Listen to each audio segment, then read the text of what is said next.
Hello, class. I wanted to take a break from AI and Trump. That's basically what I see when I'm looking at the headlines for science, and that's true a lot of times for headlines in the mainstream media too. Everything is about AI and also about the Trump administration and how it's going to change things. And so I thought I'd take a break on that and show you some cool science that I saw.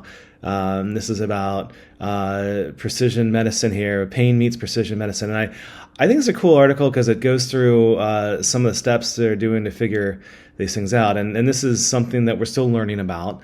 So exactly how the different types of nerve cells, and also the way that they about the sodium channels, and there are some commonality of them, and there's some differences, and then of course application.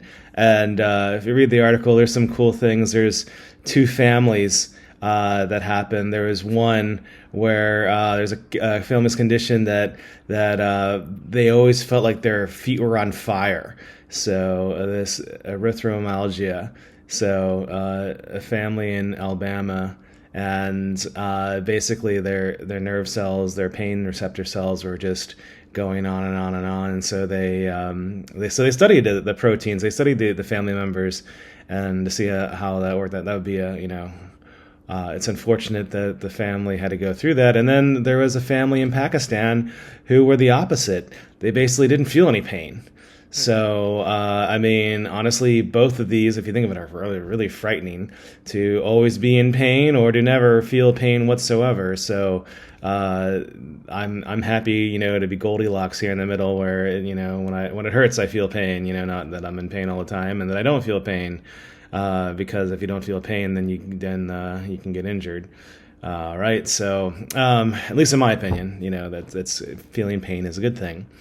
And they're looking at this NAV, or a sodium V1.8 protein. I keep on calling it NAV. I don't know why. I just read it as NAV 1.8, or it's voltage 1.8. But showing there, and the idea is they've developed some drugs that bind to this protein, inhibit it. And it's interesting, and that they've gone through it, and they had abdominal surgery, and then they had people that tried this drug, and then a placebo. I'd hate to be in the placebo group, right? Nothing like having surgery and saying, "Yep, we're gonna give you this drug, or maybe we're not. Just tell me if it hurts." So yeah, that would be a tough one there. But it's interesting. We're showing maybe a new classification of drugs, and also in this there is an unexpected side effect although this is targeted for pain, there are some cardiovascular effects, and people that took this drug also were having lower blood pressure. So maybe this drug will be used to treat something else. I mean, the most famous drug in that regards is, of course, Viagra. That Viagra failed as a cardiovascular drug, but then, of course, had the side effects from Viagra. It turned out to make it a very, very profitable drug. So that's, of course, like I said, that's one of the more famous stories as far as clinical trials and whatnot, and with Pfizer and Viagra.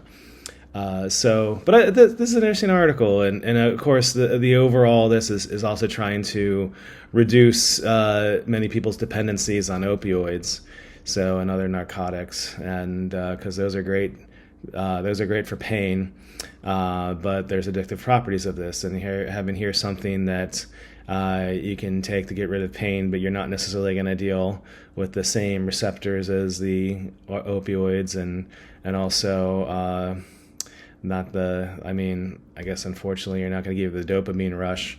That's kind of how the opioids work. And it's kind of, I was reading this, I was thinking it's kind of funny, like a lot of our medicine, I mean, opioids, they're basically from plants, right? I mean, we're just kind of refining and kind of just changing a lot of things around just from plants. So, I mean, it's kind of like we know a lot, and we also know very little. So Anyways, interesting article. I hope you enjoy it. And I'm feeling a lot better. I had the influenza A, and it's been about a week, and it knocked me down for a good 5 days.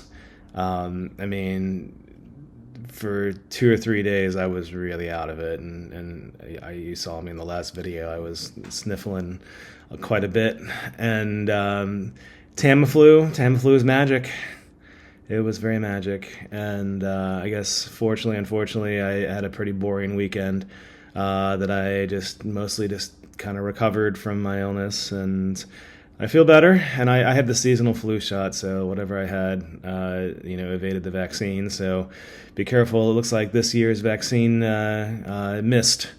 At least as far as the flus that are going around. So I hope you stay well. I hope everything else is fine with you. But if things are not fine, and you need help with anything, loss of basic needs, mental health issues, academic issues, please let me know. And of course, I will do what I can to help you out.